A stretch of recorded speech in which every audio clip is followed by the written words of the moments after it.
Good evening and welcome to the Planning and Zoning Commission meeting for May 8th, 2017. Could we have the roll, please? Mr. Robinson? Here. Mr. Walker? Present. Mr. Sporhays? Here. Mr. Spinelli?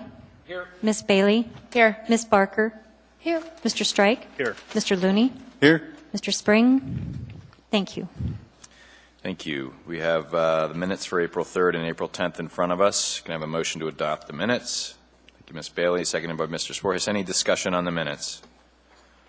Any objection to approving the minutes as written? Okay, hearing none, those minutes are approved. Disclosures. Mr. Walker, any? I was not present for cases 2017-0028 or 2017-0031, so I need to abstain from voting on those tonight. Thank you, Mr. Walker. Ms. Bailey? None. Mr. Looney? None. Greg? Yes, in the matter of resolution on the consent agenda is 2017-009 and 2017-013. I was not present, so will not be voting. The other two I was present at. Thank you. Thank you. Mr. Spinelli? None. Ms. Barker? I was also absent for the April 3rd meeting, and I have not been able to devote the time to fully listen to both of these items, so I'll not be able to vote on them. And which two are those? 2017-016 and 017. Okay. Thank you. Mr. Sporhays? None. Okay. And I would like to disclose that in the matter of case 2017-54, petitioner is Eklutna Construction and Management. Cook Inlet Housing Authority, my employer, is involved in this case as project manager, so I will be recusing myself on that public hearing. Okay? Yeah. It's pretty clear. Okay, next up, consent agenda. Motion to approve the consent agenda. Thank you, Mr. Strike, seconded by Mr. Sporhays. Any items on the consent agenda that commissioners would like to pull? Any items at all? Any? Yeah. If you were not here, you'll be reflected as abstaining on the specific resolution. But any objection to approving the consent agenda? Okay, hearing none, the consent agenda is approved. Before we get into the land use plan map, I would entertain a motion to reorder the agenda, as has been our custom, to put the public hearing case in front of us. Thank you, Mr. Strike, seconded by Mr. Sporhays. Any objection? Hearing none, we will take up case 2017-54, followed by the land use plan map. And I'll get out of the way here, and unless Mr. Spring walks in the door now, Mr. Strike, if you want to take on over, that'd be great.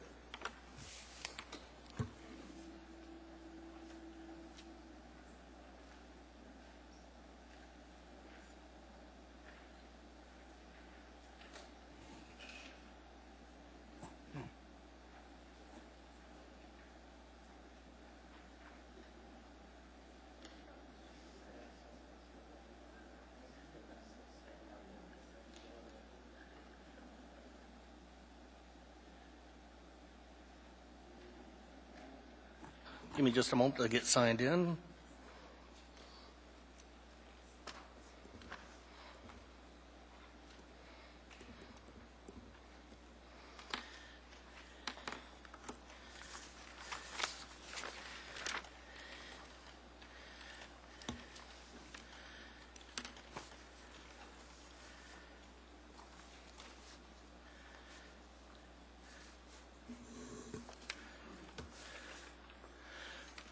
So I think I got thrown in the deep end of the pool here. So in the matter of case 2017-0054, this is open for public hearing, and I will read the procedures by which the public may speak. So the procedures by which the public may speak to the Commission at its meeting is, after the staff presentation is completed on public hearing items, the Chair will ask for public testimony on the issue. Persons who wish to testify will follow the time limits established in the Commission Rules of Procedure. Petitioners, including all his or her representatives, are allowed 10 minutes. Part of this time may be reserved for rebuttal. Representatives of groups, community councils, PTAs, etc., are allowed 5 minutes. Individuals, 3 minutes. When your testimony is complete, you may be asked questions by the commission. You may only testify once on any issue unless questioned by the commissioner. An individual may have appeal rights relating to any action the Planning and Zoning Commission takes, except commission recommendations to the Assembly, which are not appealable.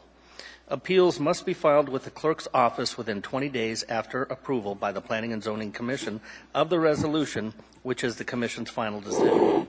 A fee for the appeal is required at the time of filing. As we have one case before us, I assume most of you are here for that case. So we will begin with the staff presentation. Thank you, Mr. Chair. The proposed project is for the Ernie Turner Center Recovery Journey Program, which is currently located on Tudor Road. The program is being relocated to this site on Eklutna Lake Road. The detox facility will remain in its current building on Tudor Road. The facility employs a therapeutic village of care model for a 16-bed short and long-term residential care program. The program acts as a habilitative care facility, but may accept people who are required to attend the program as a condition of their parole, which makes this a correctional community residential center. The program has a reputation for success, and it provides a critically needed service to the municipality that has community-wide benefits. The Planning Department is recommending approval of the project, subject to conditions 1 through 5 on pages 7 and 8 of your staff packet. The department finds that the standards of approval, the approval criteria for conditional uses, those standards are met, and the approval criteria for the use-specific standards for correctional community residential centers, those use-specific standards are also met. The conditions of approval 3, 4, and 5, number 3 is that the rezone has to be adopted by the Assembly tomorrow night, as well as the map amendment for the Chugach Eagle River Comp Plan. Condition number 4 is that they obtain a driveway permit from DOT that was requested by DOT. And number 5 is that they resolve with traffic the turning and maneuvering in the corner of the site where the dumpster is located. With that, I'd be happy to answer any questions, and the petitioner is here as well. Thank you. Any questions from the commission? Hearing none, we'll move into the public testimony. No, we won't. We'll move into the presentation. Thank you. And the pool's getting deeper and deeper.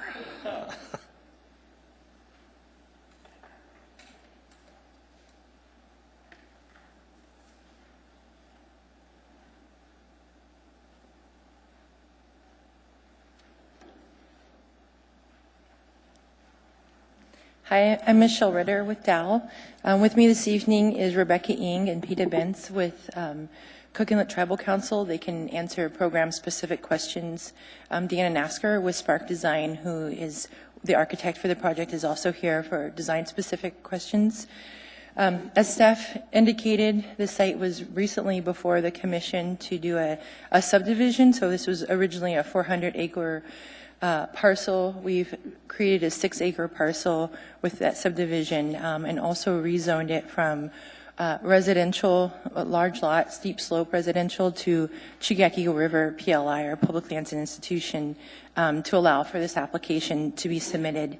As Francis noted, the Recovery Center acts like a rehabilitative care facility, but as it does accept people who may be there as a condition of their parole. But I do want to clarify, going specifically to this facility is not a condition. It's just any type of recovery, and they can choose to go to the Ernie Turner Recovery Center. But that does make this function more as a correction community residential center. Both habilitative cares and CCRCs are an allowed use in the CEPLI district, subject to approval of a conditional use permit. The Ernie Turner Recovery Center provides a continuum of substance abuse treatments to help individuals in all stages of recovery. It follows a therapeutic village of care model. This is a nationally recognized model that allows participants to create a family of support and also to engage in their recovery. Ultimately, it has a much higher success rate. All residents and staff take on distinctive roles and are required to follow very clear rules. Because of this, applicants do go through a stringent screening process prior to being accepted into the program, and this helps ensure that they are a right fit for this model of care. The facility will provide 16 beds and offers long and short-term care, residential care.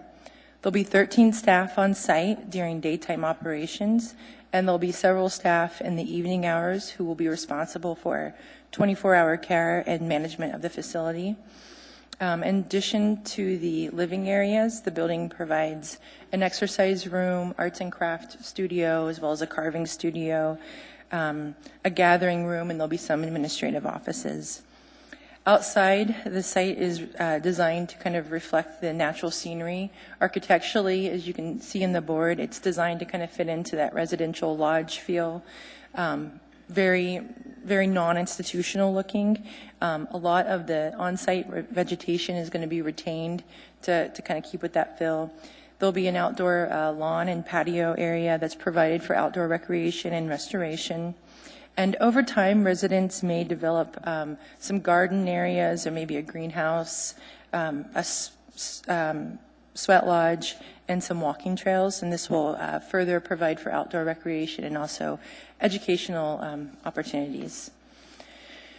While we were here for the rezone, concern was expressed specifically on this for the site access and the road maintenance.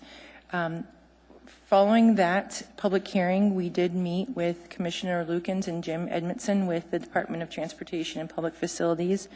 And DOT understands the challenges of that road, and they have committed to providing improved maintenance, specifically snow time removal. Past the facility, including the curve to the north, which was specifically the area of concern. We've submitted our driveway permit and have started working with DOT to get that placed. We feel that we have found probably the best location on that site. It provides about 200 feet of clear distance in both directions. And we have also turned on the turning radiuses to show that the on-site turning movements for the dumpster parking and loading will work. So we have read the staff's conditions of approval. We feel that all the conditions of approval are reasonable, and with that, I'd like to just save the rest of my time for rebuttal and answer any questions that you have.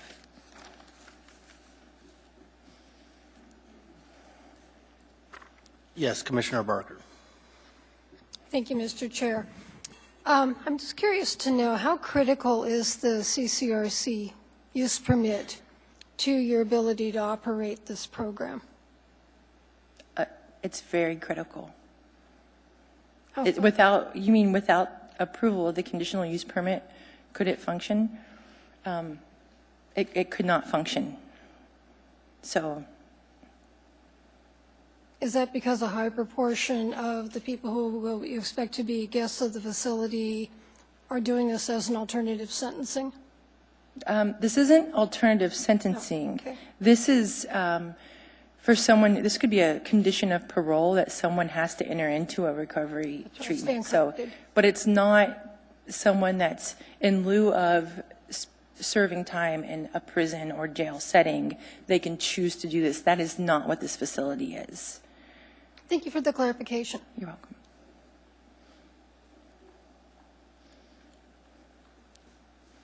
Are there any other questions from the Commission? Okay, we will move into the public hearing format. Okay. If you are here to speak, please step forward, state your name. If you're not here to speak, stay seated. I think this will be one of the quickest public hearing announcements we make. So hearing none, Michelle, would you like to rebut that?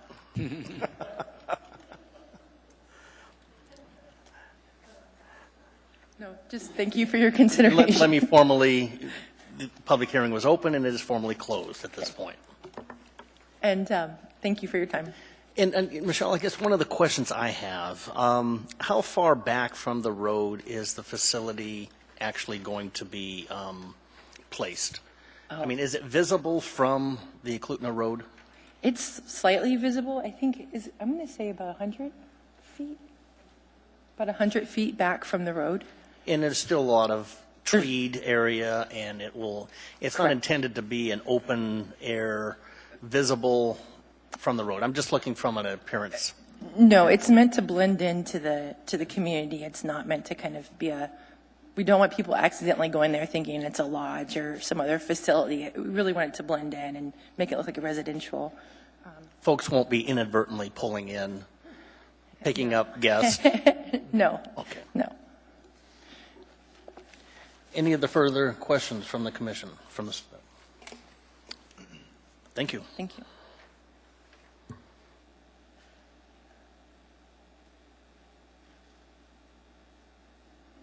Then we will move forward, and what is the will of the commission? In the matter of case 2017-0054, I recommend the approval of a conditional use for the Correctional Community Residential Center in the PLI SL District, subject to the 5 conditions laid out by the Planning Department. And I see that seconded by Ms. Barker. Would you care to speak to the motion? Thank you, Mr. Chair. Among the findings are that it does meet all of the standards for approval, that it provides an essential community service. And as we noted in the previous hearing concerning the zoning change, there was a letter of endorsement of support by the Eklutna Valley Community Council, and we have not seen huge community opposition Could you speak up, please? to the facility. I'm sorry.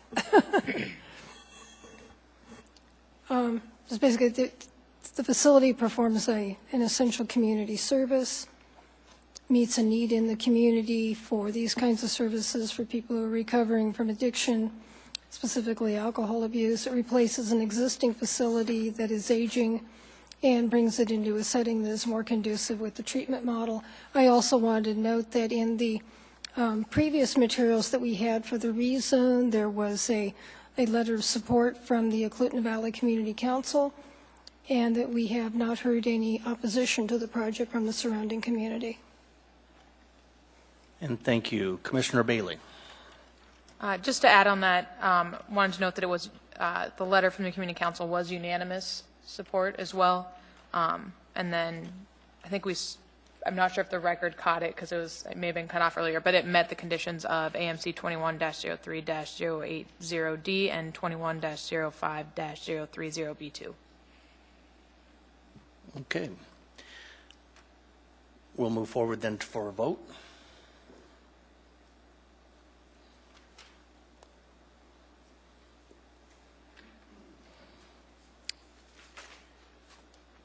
And that has passed. I want to thank the staff and the petitioner. Thank you for the presentation.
All right, next case, 2016-0127, continuation of the land use plan map.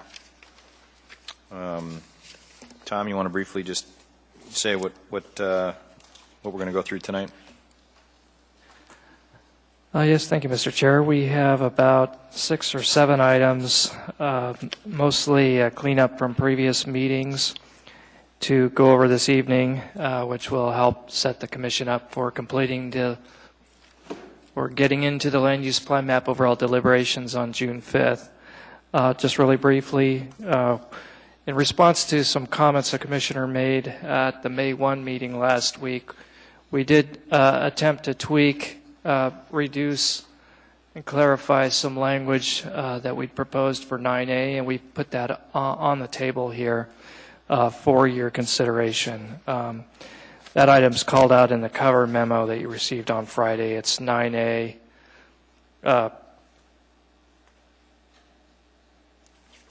9A, that's correct. And also, there was one item that we didn't list on the memo, got by me, and it is a green item. It's new. It's 10B addendum number 2 on page 38. So sorry about that. It's not a big deal.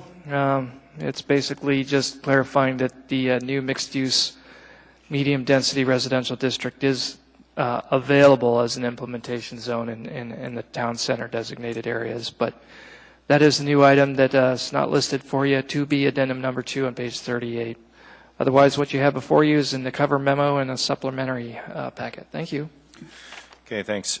Taking these perhaps, well, first of all, can we just take the middle 3 bullets there are really, they did not result in any recommendation changes. They were just explanation changes. Anyone have any questions on those? So by those, I mean 2E, 10I, and 11M. Again, the only changes were to the explanation. Okay, no issues on those. Oh, I'm sorry. Yeah.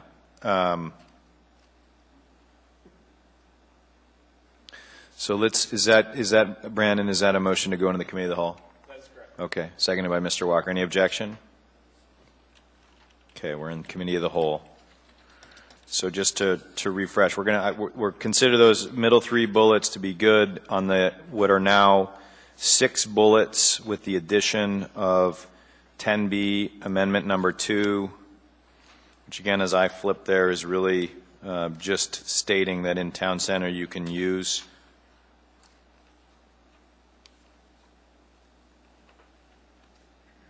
Should it say R3 and R3A, Mr. Davis, on that one? On 2B addendum number 2? Is that what you mean by the new medium density residential mixed use district? It is what we mean, but because the rest of the plan doesn't really call out the acronym R3A, we had to stick with this generalized. Okay. Yeah, thanks. Okay. Any issue with that one, first of all, since that's one that no one reviewed, probably, unless you caught it? No issue? Okay. Any of the other 5 bullets that are listed in front of us? I have 2 that I just briefly want to bring up, but Danielle? 10F. Anybody else have an issue? 10F. 10F. Got it, Lori? Okay. Brandon? Any of those 5 you want to go into?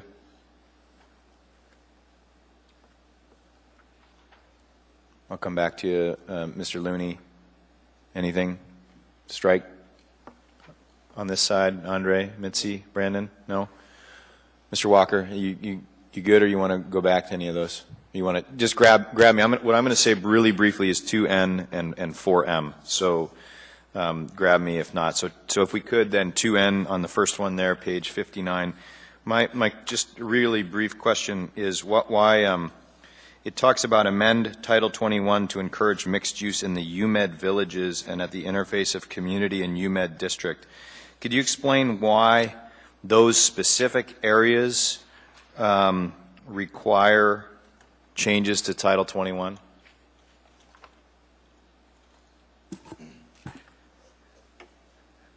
Yes, thank you, Mr. Chair. The main purpose is to allow for mixed-use UMED villages in the PLI, which at the moment we don't think has a provision to enable that. The interface of community and UMED district, those are more gateway areas between the UMED surrounding Anchorage. The first at Lake Otis and 36th. That would be, if I'm not mistaken, that is either zone PLI or RO there on the east side of Lake Otis. And we want to make sure that the zoning, whether it's PLI or RO, has provision for allowing a mixed-use UMed village, if that's what the UMed plan calls for. Tudor Center, Tudor Center currently zone B3. That's where the strip mall is. Tudor Storage. In fact, that is designated town center, and I believe it's zone B3, and so that probably a code amendment there may not be needed at all at Tudor Center. I guess it sort of lacks a little bit of context for me. So what you're saying is if you wanted this mix of uses in any other part of town, regardless of what it was, if it was consistent with the plan map, and you had only a residential zoning district, then you'd be required to go through a rezoning to get the zoning to match the plan map. And so are we saying that because they're institutionally owned, they ought to remain PLI, and therefore what you're looking for is flexibility, very specific, but you're looking for it specifically there at that location and not in PLI everywhere, right? I mean, is that what you're driving at? Yes, PLI is a little bit different in that they can, institutions can do an institutional master plan and integrate in a UMed village into the broader campus and maintain the PLI zone and within that a very tailored UMed village oriented provisions that may be different from what you find in the straight B3 or other mainline zones. Craig, go ahead. Yes, and through the chair, this feels like deja vu. We just had this conversation 2 meetings ago where we rezoned the property at the corner of 36 and Lake Otis from, I believe, B3. In fact, we just approved the consent on the consent agenda tonight, where we rezoned it from B3 SL to PLI, PL1. Mm-hmm. And part of the discussion during the discussion on that rezoning was the nature of the previous zoning and how it was restrictive and how it was encouraged to be multi-use or to be, as you put it, the mixed use. So now we're making the argument, it appears we're making the argument back that the original zoning is what we still want to try to see happen here, that type of development, but that we were going to be rest assured that the university, who had requested the rezoning, to be in compliance with some storage Current use. Mm-hmm. Fill me in. I'm confused. Yes, the main purpose of this action is to make it possible to do UMed Village style mixed use in the PLI. The UMed district plan calls for this to occur, and we want to make sure that the zoning provides for it to happen. If the gateway areas at 36th and Tudor Center are troublesome, the action could be just reduced, just to simply state amend Title 21 to encourage mixed use in UMed villages, as called for in the UMed district plan, and then leave out all that language about, the gateway areas, interface of community, 36 and Lake Otis, Tudor Center. That might get at the core of the issue and get you away from this apparent conflict at the corner of 36th and Lake Otis. Well, and through the chair again, I think you're going to have support of this body, I believe, for what you're trying to accomplish. I believe the confusion rises to the process by which we rezoned the property previously. And the question was asked 2 weeks ago whether or not there was another avenue to reach the conditional use or the current use to satisfy the requirement, because I think we wanted to also see a mixed use advocating for that parcel of land. Now we're right back to, well, how do we re-encourage mixed use since we rezoned it 2 weeks ago? Or tonight via the consent agenda. What can we do to help accomplish this other than coming back in there and saying amend Title 21? Because I think you have our support. I think we're just looking for the right process to encourage this to be in place. Yeah, and I think if I understand the issue, you're talking about very specific locations. I think the language that you offered, again, you're not talking about allowing it anywhere in the PLI, and that's I think Greg and I have slightly different concerns. I think mine is more about, are you just allowing it anywhere now once you allow it in a zoning district, or are you basically creating an overlay or something that allows it in very specifically identified, because the whole word village to me is a very specific, it's not like anywhere scattered about, right? It's that there's an identified location. So I think just focusing it, and then would be my suggestion. I don't know exactly how maybe you got there, and I'll ask you to repeat it in just a second, but first I want to go to Mr. Sporhes. Thank you, Mr. Chair. I'm kind of on the same track as you, because when I originally read this, the UMed Villages, I kind of anticipated that it was regarding the village's development already planned on the APU land. And that's how I had interpreted it, because it is a UMed Village development contingent upon the northern access route to the university. So that's how I read it.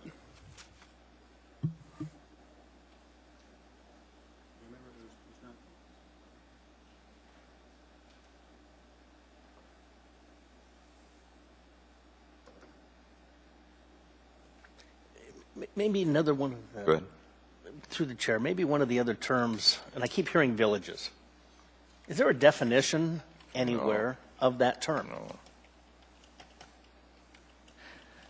Yes, it refers specifically to what the UMed district plan is recommending. So it's basically referring back to the UMed district plan, and the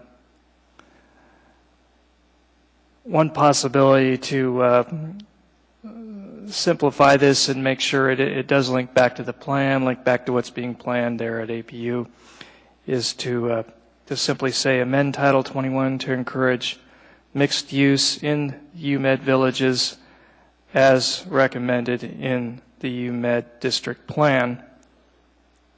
Leave it there and then go all the way to the comma, and to encourage institutional master planning and coordination. That's a separate objective. But you would be able to leave out all this information about and at the interface of, this and that corner. And I guess I'm back to my last question. Do we have a definition of what villages is? Well, by referring back to the UMed district plan, we're basically referring back to its discussion of UMed village. I don't have the UMed plan with me tonight, but if you want to come back to this item, I can I'm just grab it here and catch it for you here on the internet. As this moves forward, I don't want to get folks hung up on terminologies as we look at that. And somebody sees that term, is there a better term that we might use to identify this parcel, this area, the intent? But it seems like it has a very specific, and I've read the UMed piece, I see the use of the word villages, and I ask the same question back, is there a definition for that term? I don't recall seeing one. And so therein lies my concern that we're using a term very loosely here that has a very strict connotation when it comes to changing Title 21, rezoning, creating mixed use opportunities. Now, maybe we should just leave it as broad as can be and take out the word and just refer to it as a UMAD district. I'm open to suggestions. The UMAD Villages is referring to a specific concept in the plan, and I'm trying to get to the plan now.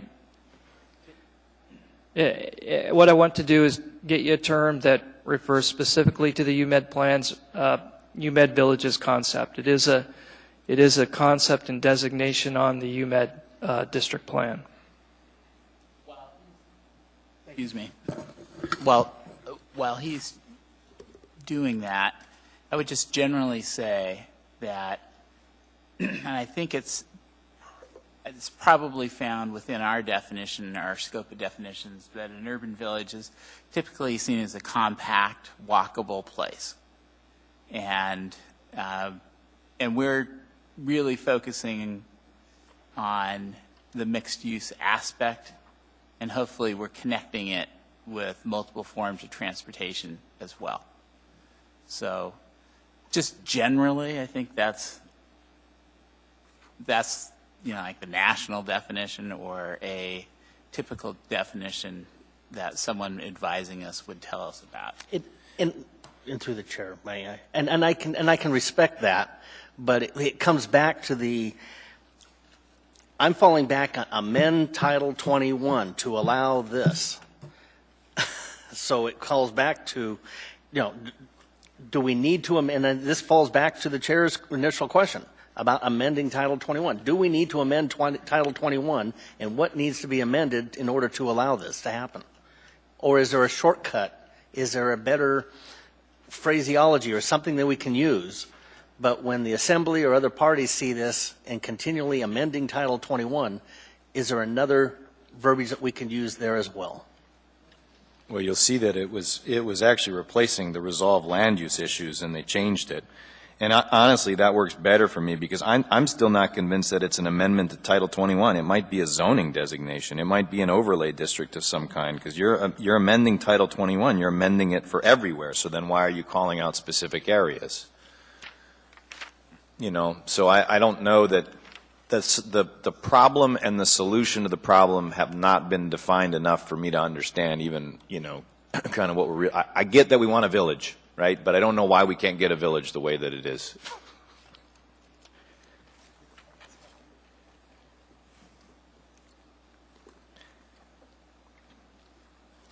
I'm going to ask that one come back cleaned up a little bit.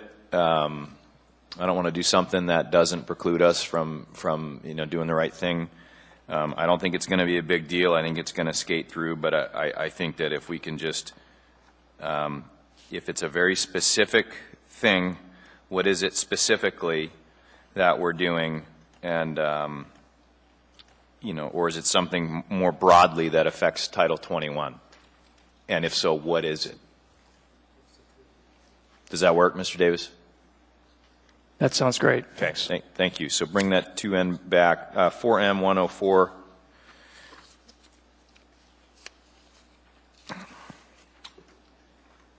I'm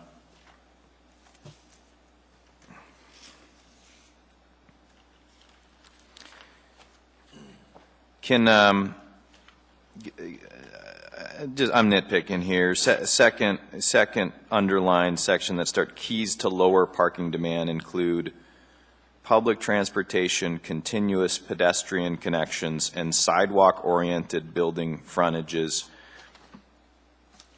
I mean, is this really about if you design a building differently, people won't drive to it?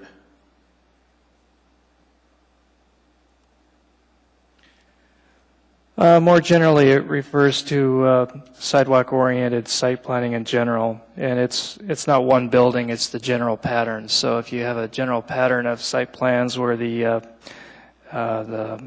full package, the building, the site is oriented toward the pedestrian environment, one after the other, you're creating an urban pattern that has been shown to reduce parking demand and make it possible to do compact development for a district.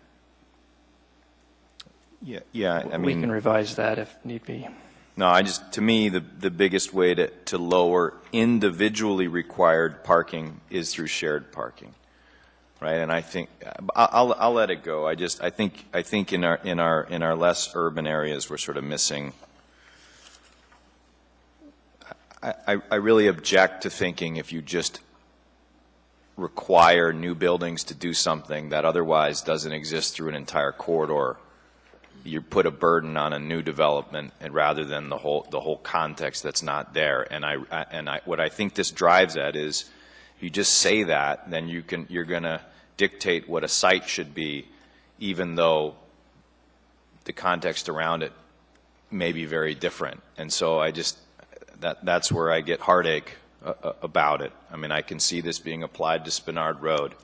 So the new developments all got to come up to the sidewalk and things will magically happen when there's a whole lot of other things that need to happen, right? I'm done venting for the evening. I'll let it go. 10F, page 184. I know, but I had to go sit in the stacks.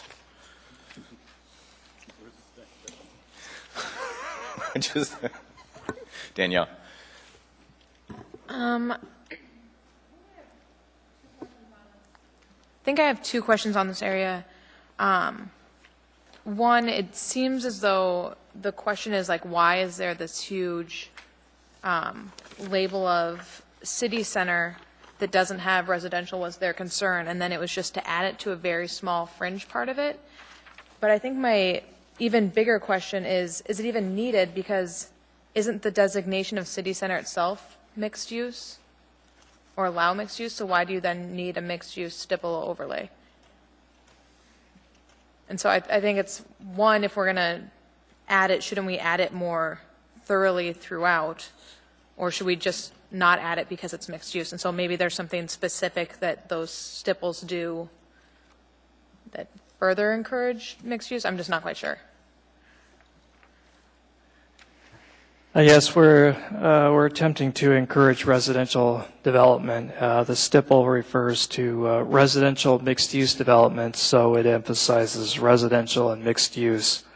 In general, it seeks to encourage incentives or other means to incentivize and encourage residential to occur in those areas. For example, South Downtown called for in the downtown plan to be a residential mixed-use district. That area is also purple. It has a stipple, as opposed to the downtown core. It's purple, no stipple. Downtown core, like the core of Midtown, allow residential, but it's basically like straight B3 or straight commercial. You generally don't get a very high average density of residential development on it. Spenard Community Council did have this comment. They were concerned about the jobs housing balance in and around Midtown. We've attempted to respond with an opportunity site. Perhaps with more time, we'd have found more sites. This site here has something in common with South Park Estates Mobile Home Park, partly because of what we've recommended and the commission has tentatively approved, is that there's a deteriorated properties tax abatement district that sits on that very parcel, former Northern Lights Hotel, that we have recommended extending south to include South Park Estates Mobile Home Park and the other properties there shown in stipple on the south side of Benson on your map. So we see that site, there is an opportunity. There is a tax abatement type tool there already, and we would hope to use that to some effect. It's a block size site, so there could be opportunity there. If the owner wishes to redevelop without any residential, the site's currently zoned B3. There's no requirement with the stipple on that site that they develop residential, simply seeking to encourage it. Thank you.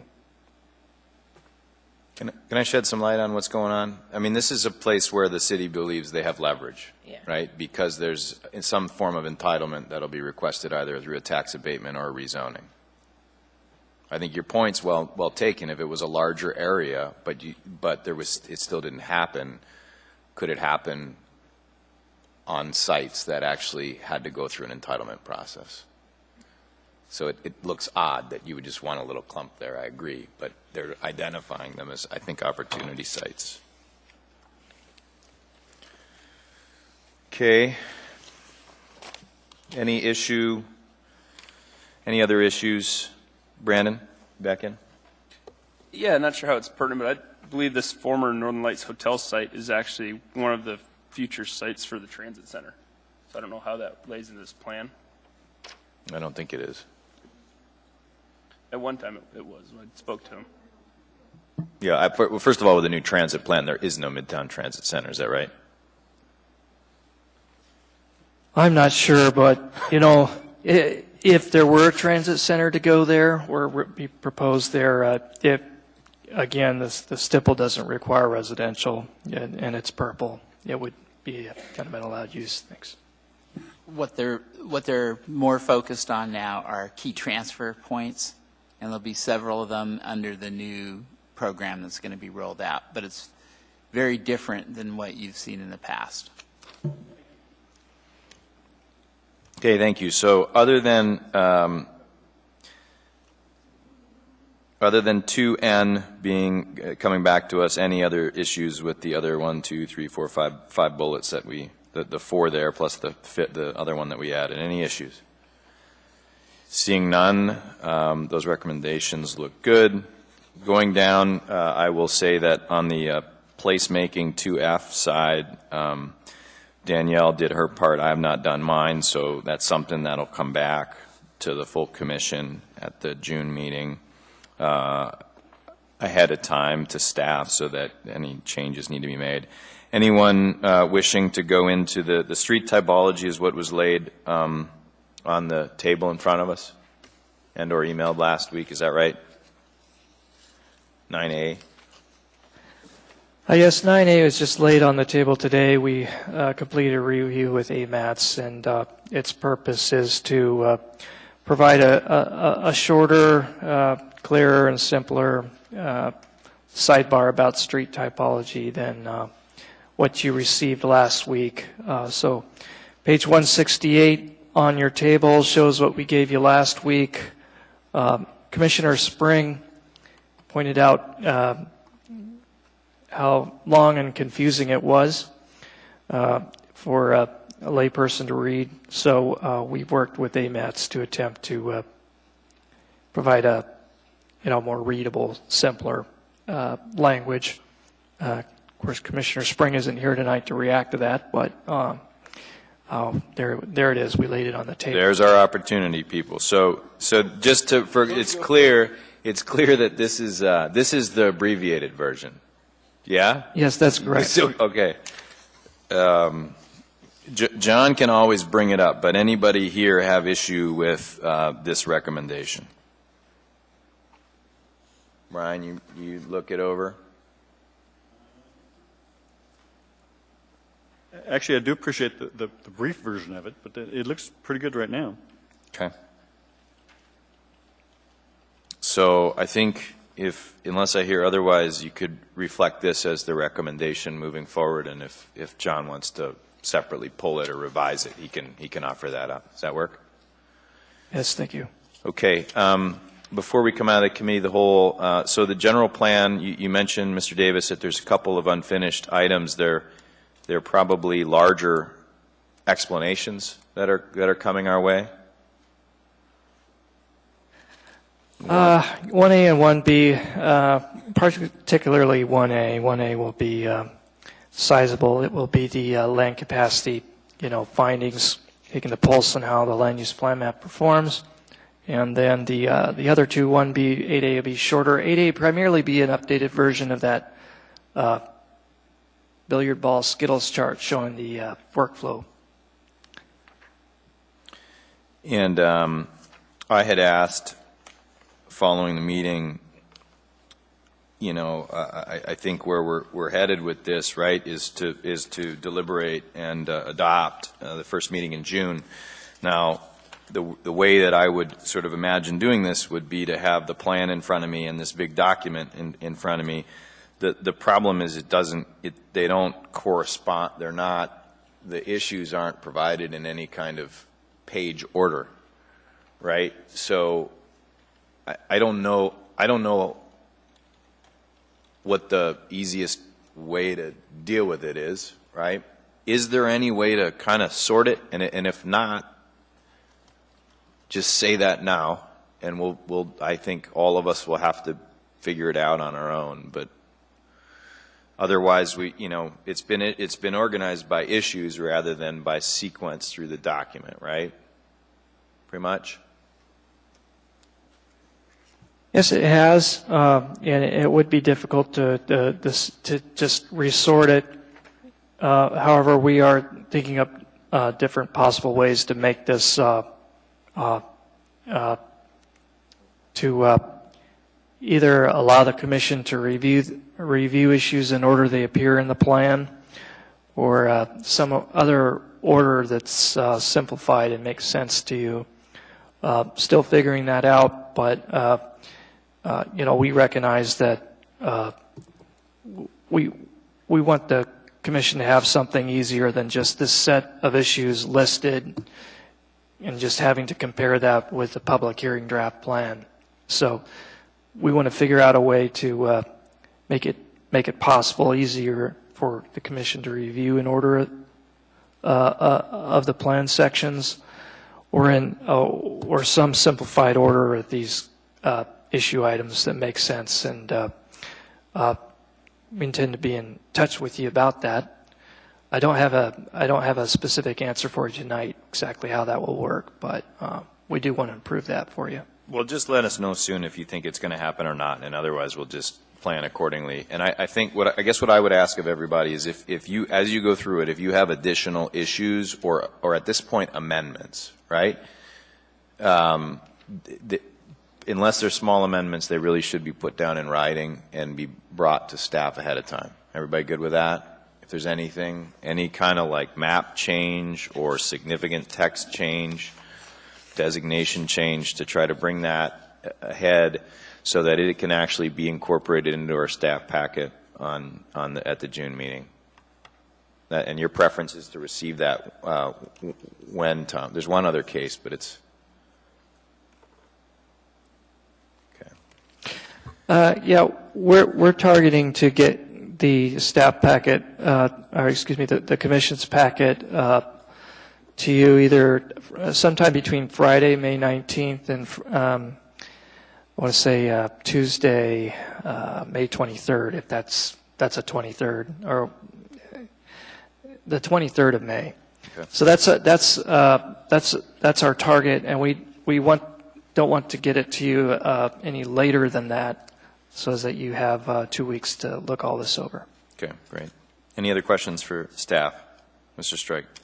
Yeah, I wanted to get this out before we come out of committee of the whole, and so my words can't be used against me later. But Tom, I really want to thank you and your staff, your team, while your boss is there. That you've done a lot of work on this, and it's not unrecognized, at least by this commission, and I'm sure by the other commissioners. There's a lot of work, a lot of effort that you personally have been putting into this, so don't misinterpret some of our questions and so forth as we come around some of the edges. We're looking to you. You know this frontwards and backwards, and so I really appreciate the work that you, your staff, your team have done on this. And if I have to say that each meeting, because this is a daunting task, thank you. Well, you just didn't want to go on the record with that? Is No, that what no. you're saying? Oops. Any other questions? Okay. Go ahead. Apologize, just to respond. I think the commission is deliberating on this. I think you may be on your 14th meeting, including the public hearing. So I have to thank the commission for hanging in there. There's been somewhat of an experiment in the amount of issues that we've had to deal with, and really appreciate the commission. I don't think a commission has looked at a plan or been asked to look at a plan this closely and broadly before. So thank you. Thank you, Mr. Davis. Could I have a motion to move out of the committee of the whole? Thank you, Mr. Strike. Second to Ms. Bailey. Second by Ms. Borges. Any objection? No objection. We're out of the committee of the whole. Can I have a motion to postpone to the first June meeting? It says approved, but you're good with that? Okay, motion to postpone by Mr. Strike, seconded by Mr. Walker. Any objection? Land use plan map is postponed to the next regularly scheduled meeting in June. Can we have a motion to adjourn?